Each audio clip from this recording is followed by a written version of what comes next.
zamanda, ya qürbət eldə, ya doğma məkanda, nə qədər yaxşı var Ağdamlı cahanda. Fəxrimizdir hər zaman Ağdamlılar, fəxrimizdir hər zaman Ağdamlılar. Üz tutaraq dərgahdan arzum budur, həm bu gün həm sabahdan arzum budur.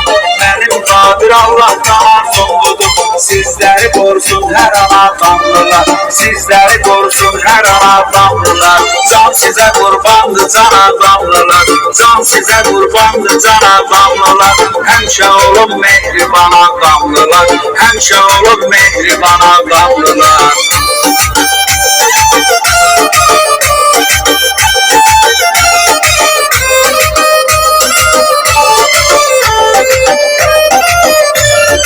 Təmiz yolunu təmiz gedənlər bilir, özünü tanıyıb haqqı görənlər bilir. Dədə babadan bu günə bilənlər bilir, qurdürəklidir Ağdam Ağdamlılar, qurdürəklidir Ağdam Ağdamlılar. Həmişə olub qalaqmay Ağdamlılar, həmişə olub qalaqmay Ağdamlılar. Sözünü deyib imin oy Ağdamlılar, sözünü deyib imin oy Ağdamlılar.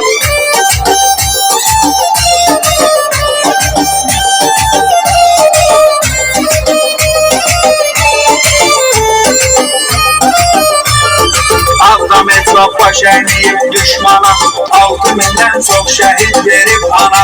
Adını qəhrəman tək yazıb dövrana, qoyub silinməyən iz Ağdamlılar, qoyub silinməyən iz Ağdamlılar. Ağdamlı reyhanı olmaz heç zaman, qara bəbiri tanıya bilməz hər oğlan. Bizlərə keçmişdən əmanət qalan, bu adı qorumalıyıq biz Ağdamlılar, bu adı qorumalıyıq biz Ağdamlılar. Həmişə var olsun əziz Ağdamlılar, həmişə var olsun əziz Ağdamlılar. Ruhu qəlbi pak təmiz Ağdamlılar.